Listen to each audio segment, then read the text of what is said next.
Teenage pregnancy remains a major concern, with adolescents often scared and embarrassed to request for contraceptives at clinics. The ministry says it is aware of this challenge.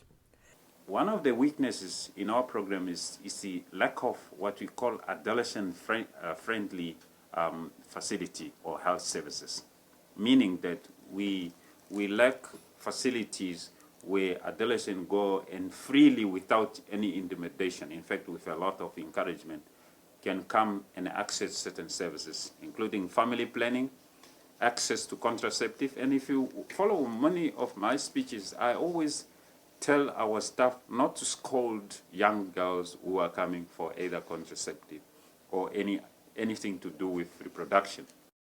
The ministry remains committed to bringing services related to sexual and reproductive health closer to young people in particular. One of the ways is to package these services and load them to community health workers who are in the villages, who can individually communicate to this young girl.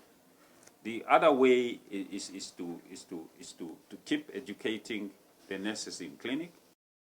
Awareness on mental health is another challenge, which the minister says is often worsened by substance abuse.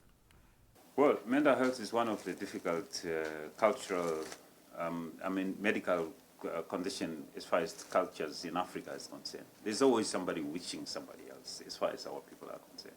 But it's all have to do with lack of understanding and education. So the emphasis we are now putting is to educate communities about mental health, to understand that mental health is just an illness like any other physical illness. He explains that community-based mental health services is one way to address this. And the solution to that is to try and strengthen community-based mental health services, meaning that we don't have wards, mental health wards like you see at Ward 16 at Oshakati, piled up mostly by young people under the age of 25. So we need to keep those people that are stable in the community. They get their medicine at the clinic or even in the community itself by the community health workers.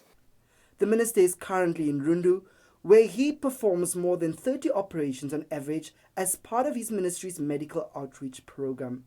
Gordon Joseph, NBC News, Rundu.